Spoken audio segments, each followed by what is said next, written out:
Hello friends, welcome to a new class. അപ്പോൾ ഇന്നത്തെ ക്ലാസ്സിൽ നമ്മൾ നോക്കുന്നത് മഹാഭാരതത്തിനെ പറ്റിയാണ്. കാലിക്കറ്റ് യൂണിവേഴ്സിറ്റി 6th സെമസ്റ്ററിൽ വരുന്ന എപ്പിക്കായിട്ടുള്ളൊരു മഹാഭാരതത്തിനെ കുറിച്ചാണ് നോക്കുന്നത്.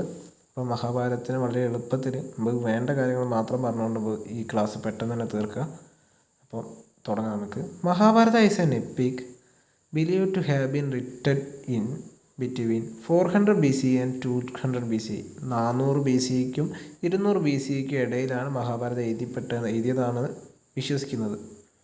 The Hindus in the Indian treat this as both a text on morals and a partially historial. അപ്പോൾ നമ്മൾ ഇന്ത്യക്കാരായ ഹിന്ദുക്കൾ ഈ ഒരു ടെക്സ്റ്റിനെ കാണുന്നത് ഒരു ഹിസ്റ്റോറിക്കലായിട്ടുള്ള ടെക്സ്റ്റും അതുപോലെ തന്നെ ഒരു മോറലായിട്ടുള്ള ടെക്സ്റ്റും ആയിട്ടാണ്. രണ്ട് തരത്തിലും ഈ ടെക്സ്റ്റിനെ നമ്മൾ കാണപ്പെടുന്നുണ്ട്. The basic theme of this grand epic is sovereignty and the fight for the various way. അപ്പോൾ അധികാരത്തിന് വേണ്ടിയുള്ള ഒരു പല തരത്തിലുള്ള ഫൈറ്റുകളാണ് ഈ ഒരു എപ്പിക്കിൽ മൊത്തം നമുക്ക് കാണാൻ പറ്റുന്നത്.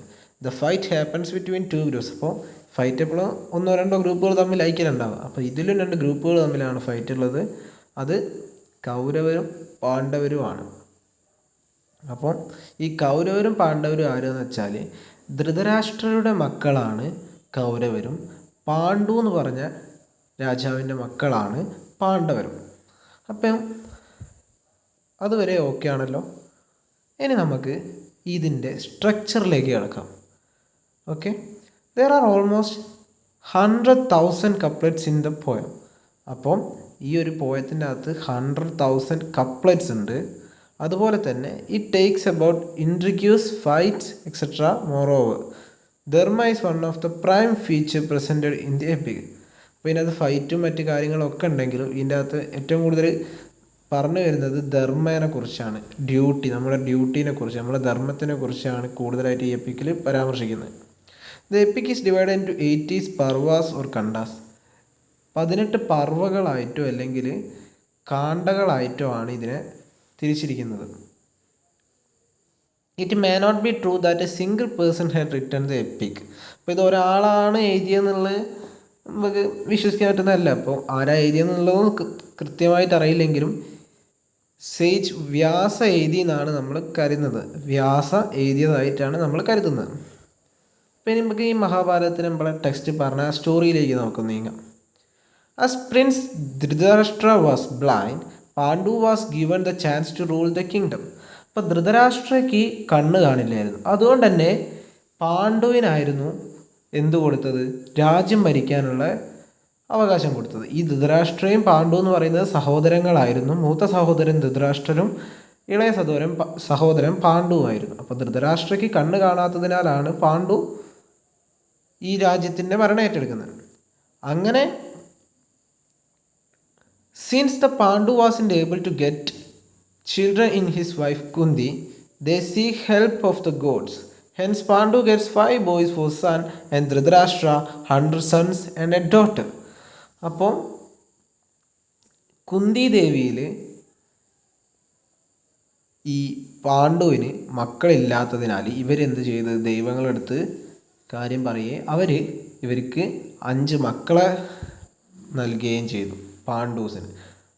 അതുപോലെ ധൃതരാഷ്ട്രർക്ക് 100 മക്കളെയും 101 മക്കളെയാണ് കൊടുത്തത്.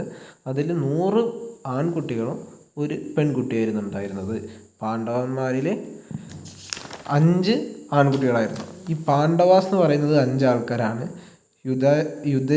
യുധിഷ്ഠിര, ഭീമ, അർജുന, നകുല, സഹദേവ.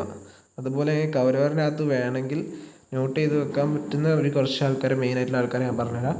ദുര്യോധന, ദുശാസന, വികർണ, ജയദ്രഥ, ശകുനി, കർണൻ. അപ്പോൾ ഇത്രയും പേരെ വേണമെങ്കിലൊന്ന് നോട്ട് ചെയ്ത് വെച്ചാൽ മതി. ഓക്കെ, അങ്ങനെ gradually feud grows between these 2 groups. When Pandu dies, the 5 brothers along with their mom are made to leave the palace. Since Yudhishthira the elder lost the gambling match to Duryodhana, the brothers got into an exile of 12 years and 1 year of invisible exile. If someone recognized them in the last year, another 12-year exile would follow. അപ്പം പതിയെ പതിയെ ഈ കൗരവരും പാണ്ഡവരും തമ്മിൽ ചെറിയൊരു ശത്രുത ഉളവെടുക്കാൻ തുടങ്ങി. അങ്ങനെ പാണ്ഡു മരിക്കുകയാണ് ചെയ്യുന്നത്. പാണ്ഡു മരിച്ചു കഴിഞ്ഞപ്പോൾ ഈ പാണ്ഡവരും 5 പാണ്ഡവ സഹോദരന്മാരും അമ്മയായ കുന്തി ദേവിക്കും അവിടുത്തെ കൊട്ടാരം വിട്ട് പാലസ് വിട്ട് പുറത്തു പോകേണ്ടി വരികയും ചെയ്തിരുന്നു. ഇതിനിടയ്ക്ക് യുധിഷ്ഠിര, ഈ പാണ്ഡവന്മാരിലും മൂത്ത സഹോദരനായ യുധിഷ്ഠിര കൗരവന്മാരിലുള്ള ഈ ദുര്യോധനോട് ഒരു ഗാംബ്ലിങ് നടക്കുകയാണ്. ആ ഗാംബ്ലിങ്ങിൻ്റെ ഇടയ്ക്ക് ആര് തോൽക്കുന്നുണ്ട്? യുധിഷ്ഠിര തോൽക്കുകയും അതുപോലെ തന്നെ യുധിഷ്ഠിരയ്ക്ക് അതുപോലെ 5 സഹോദരങ്ങളെയും അമ്മയെയും 5 സഹോദരങ്ങളെയും വനവാസത്തിന് വിടുകയാണ്, എക്സൈലിന് വിടുകയാണ്. 12 വർഷത്തേക്കാണ്. 1 വർഷം ഇൻവിസിബിൾ, അജ്ഞാതവാസമാണ്. അതായത് ആ ഒരു വർഷത്തിൽ ആരെങ്കിലും ഇവരെ കാണുകയാണെങ്കിൽ വീണ്ടും ഒരു 12 വർഷം കൂടി ഇങ്ങനെ വനവാസത്തിന് പോകേണ്ടി വരും. The brother, after the period of exile, came back and asked for a meager area of land so that they could live there. അപ്പോൾ ഈ വനവാസത്തിന് പോയ സഹോദരന്മാർ തിരിച്ചു വരികയും ഒരു ചെറിയ സ്ഥലത്തിന് വേണ്ടി അപേക്ഷിക്കുകയും ചെയ്യുകയാണ്. എന്തിനാ? അവർക്ക് ജീവിക്കാൻ. But Krishna the messenger was disrespected by Kauravas and this resulted in the gory war named Kurukshetra war.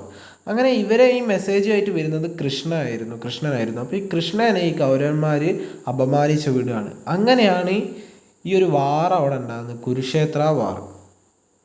അങ്ങനെ കുരുക്ഷേത്ര വാറിൽ everybody in the Kauravas died and only 5 Pandava brothers and Krishna survive. At the end of the poem we see the 5 brothers ascending to heaven. അങ്ങനെ കുരുക്ഷേത്ര യുദ്ധത്തിൽ കൗരവന്മാരെല്ലാവരും മരിക്കുകയും പാണ്ഡവന്മാരായുള്ള 5 സഹോദരന്മാരും കൃഷ്ണനും മാത്രം survive ചെയ്യാണ് ഉണ്ടായത്. അപ്പോൾ ഇതാണ് മഹാഭാരതത്തിൻ്റെ ഒരു സ്റ്റോറി എന്ന് പറയുന്നത്. ഇനിയിപ്പോൾ ഇതിൻ്റെ അകത്ത് നമുക്ക് വരാൻ ചാൻസ് ഉള്ള 2 ക്വസ്റ്റ്യൻ നോക്കാം. 1, contemporary significance of Mahabharata discuss. അപ്പോൾ നമ്മുടെ ഇന്നത്തെ കാലഘട്ടത്തിൽ മഹാഭാരതയുടെ റെലവൻസ് എന്താണെന്നുള്ളതാണ് ഫസ്റ്റ് ചോദ്യം.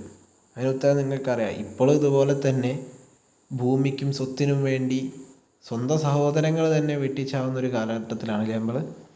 അപ്പം ആ കാര്യങ്ങളൊക്കെ വെച്ചൊന്ന് എലാബറേറ്റ് ചെയ്ത് എഴുതിയാൽ മതി. ഇപ്പോഴും സമൂഹത്തിൽ ഭൂമിക്ക് വേണ്ടിയാണ് ഏറ്റവും കൂടുതൽ യുദ്ധങ്ങൾ നടന്നതെന്നാണ്, ഭൂമിക്കും പെണ്ണിനും വേണ്ടിയാണ് ഏറ്റവും കൂടുതൽ യുദ്ധങ്ങൾ നടന്നതെന്ന് പറയപ്പെടുന്നുണ്ടല്ലേ.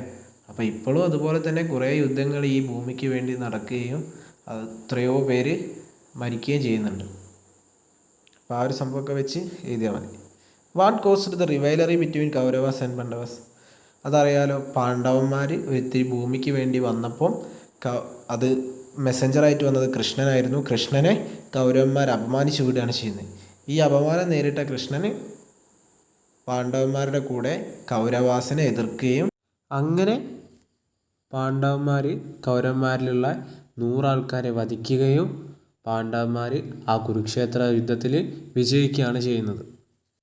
അപ്പോൾ thank you for watching my class ഇഷ്ടപ്പെട്ടെങ്കിൽ ലൈക്ക് ചെയ്യുക, സബ്സ്ക്രൈബ് ചെയ്യുക.